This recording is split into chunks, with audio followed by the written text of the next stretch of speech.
अच्छा हिंदुस्तान हमारा। जय Hind sir. Thank you ma'am. माननीय श्री इकरा चौधरी जी। धन्यवाद सभापति महोदय, आपने मुझे इस विशेष चर्चा पर बोलने का मौका दिया। भारत के संविधान के 75वें वर्ष की चर्चा के मौके पर मैं सबसे पहले संविधान बनाने वालों की दूरदृष्टि को सलाम करती हूँ। एक युवा सांसद के तौर पर मैं अपनी उम्मीदों को संविधान के साथ जोड़कर खास तौर पर ये बताना चाहती हूँ कि आज हमारे देश में पिछड़े, दलित, अल्पसंख्यक समुदाय को किस तरह अपने संवैधानिक अधिकारों और आज़ादियों की हिफाजत के लिए हर रोज़ मुश्किलों का सामना करना पड़ रहा है। Doctor B.R. अम्बेडकर के कथन से अपनी बात रखना चाहती हूँ। उन्होंने कहा था, मुझे अपने भारतवर्ष पर फक्र है कि जिसके पास ऐसा संविधान है जो लोकतंत्र, समाजवाद और सेक्युलरिज्म को संजोता है। लेकिन आज ऐसा लगता है जैसे संविधान की किताब तो है पर इसे चलाने वालों का ईमान गुम हो गया है। आज हिंदुस्तान में हर वर्ग को किसी न किसी चुनौती का सामना करना पड़ रहा है, मगर अल्पसंख्यक खास तौर पर मुसलमानों पर जो कहर टूटा है वो किसी से छुपा नहीं है। ये लोग सिर्फ अपने मजहबी पहचान की वजह से निशाने पर हैं। संविधान का अनुच्छेद 15 कहता है कि किसी भी नागरिक के साथ धर्म, जाति या किसी और वजह से भेदभाव नहीं होना चाहिए, लेकिन हकीकत इसके उलट है। हालात इस कदर बिगड़ चुके हैं कि hate speech, mob lynching, bulldozer द्वारा घरों को गिराने की घटनाएं आम हो गई हैं। खास तौर पर उत्तर प्रदेश में, जहां ऐसा लगता है जैसे कानून के नाम पर जंगल राज चल रहा हो। संभल में जो हुआ वो सबके सामने है। पुलिस के संरक्षण में निर्दोष लोगों की हत्या की गई और सरकार ने चुप्पी साध ली। अल्पसंख्यकों पर हिंसा बढ़ती जा रही है, मगर सत्ता में बैठे लोग या तो आंखें मूंदे हुए हैं या फिर इन घटनाओं को बढ़ावा दे रहे हैं। हद तो तब हो जाती है जब न्यायपालिका की बात भी अनसुनी कर दी जाती है।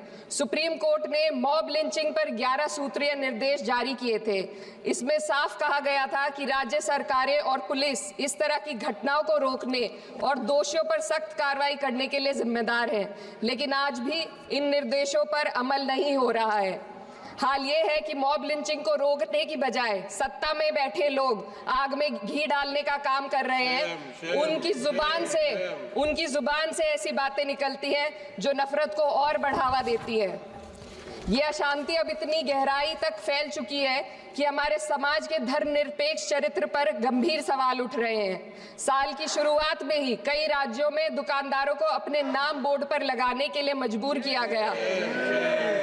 इसे सेहत और सुरक्षा के कानूनों का हिस्सा बताया गया, मगर असल मंशा कुछ और थी।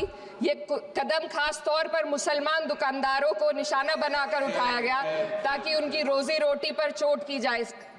पिछले हफ्ते मुरादाबाद में एक मुस्लिम डॉक्टर को हिंदू बहुल्य मोहल्ले में घर खरीदने पर विरोध झेलना पड़ा। वजह बताई गई कि इससे मोहल्ले की सामाजिक शांति बिगड़ जाएगी। अब आप ही बताइए, क्या ये वजह सही है, जायज़ है? असल में ये छोटी बड़ी घटना इस बात का सबूत है कि सांप्रदायिकता को बढ़ावा देने वाले बयान और नीतियां हमारे समाज को अंदर से खोखला कर रही है। उत्तर प्रदेश में यति नरसिंहन ने बेहद घटिया बयान दिया, लेकिन सरकार इन बयानों पर कोई कार्रवाई नहीं कर रही। हेट स्पीच न केवल जनमानस के विचारों को प्रदूषित करती है, बल्कि इससे अब संवैधानिक पदों पर बैठे लोगों को भी प्रभावित कर दिया है। अभी हाल ही में माननीय उच्च न्यायालय इलाहाबाद के माननीय न्यायाधीश ने ऐसे बयान दिए जिसका संज्ञान खुद सुप्रीम कोर्ट को लेना पड़ा।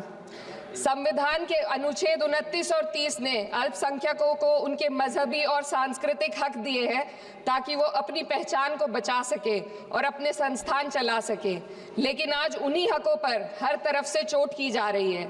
वक्फ जैसे बिल लाकर उनके धार्मिक अधिकारों को छीनने की कोशिश की जा रही है। आज अल्पसंख्यक समुदाय को संविधान द्वारा दिए गए अपने बुनियादी अधिकार पाने के लिए लंबी लड़ाई लड़नी पड़ रही है। ऐसे कई मामले अदालत ने न्याय देकर संविधान की रक्षा की है, लेकिन अदालती प्रक्रिया में जो समय लगता है उसकी वजह से देश के सामाजिक ताने बाने को भारी नुकसान उठाना पड़ता है। मिसाल के तौर पर इलाहाबाद हाई कोर्ट ने 2004 के मदरसा एक्ट को रद्द कर दिया था, जिससे मदरसों के संचालन पर सवाल उठे। हालांकि सुप्रीम कोर्ट ने बाद में इस फैसले को पलट दिया और एक्ट को वैध करार दिया, लेकिन इस प्रक्रिया में जो समय लगा उसने अल्पसंख्यकों को बेचैनी और संघर्ष के दौर में डाला है। इसी कड़ी में प्लेसेस ऑफ वर्शिप एक्ट 91 भी आता है और कई अन्य अधिकार, उन्हें भी इसी तरह अदालती लड़ाइयों में उलझाया जा रहा है। ये स्थिति न केवल अल्पसंख्यकों के अधिकारों की राह में रुकावट है, बल्कि justice delayed is justice denied जैसी कहावत को सिद्ध करती है। मैं इस सदन से दुनिया भर के अल्पसंख्यकों की आवाज उठाना चाहती हूँ, खास तौर पर हमारे पड़ोसी देश बांग्लादेश में अल्पसंख्यकों के साथ जो हो रहा है वे दिल को गहरे तक चोट पहुंचाने वाला है। उनकी जान माल की हत्या की जा रही है। बांग्लादेश हो या हिंदुस्तान हो या कोई और देश, अल्पसंख्यकों की सुरक्षा, इज्जत और अधिकारों की हिफाजत हर सरकार की सबसे पहली जिम्मेदारी होनी चाहिए। मैं इस सदन से अपने देश के अल्पसंख्यकों के साथ बांग्लादेश के पीड़ित अल्पसंख्यकों की आवाज को एक साथ उठाना चाहती हूँ। ये वक्त की पुकार है कि हम सब मिलकर ये सुनिश्चित करें कि किसी भी इंसान को उसकी पहचान या मजहब के कारण डरकर जीने पर मजबूर ना होना पड़े। जहाँ हक छीने जाते हैं वहाँ अमन खो जाता है। ये बात हर सरकार को समझनी चाहिए। अगर हम सच में अपने संविधान का सम्मान करना चाहते हैं तो हमें नफरत और भेदभाव को खत्म करना होगा। हमें ये दिखाना होगा कि ये मुल्क हर वर्ग, हर जाति, हर धर्म और हर समुदाय का है, और जब तक ऐसा नहीं होगा तब तक संविधान की आत्मा सिसकती रहेगी। सर, अपनी बात को खत्म करते हुए मैं एक शेर अर्ज करना चाहती हूँ। ये दाग दाग उजाला, ये शब गजीदा शहर, वो इंतजार था जिसका, ये वो शहर तो नहीं। लेकिन अगर इस सदन में बैठे हम सभी सदस्य ये ठान ले कि हमें संविधान के मूल्यों को लागू करना है और उसे लागू करने का प्रयास करें, तो वह सुबह जरूर आएगी जिसके लिए लाखों भारतवासियों ने अपने जानों की कुर्बानी दी थी। श्री हनुमान बेनीवाल जी। धन्यवाद सभापति जी।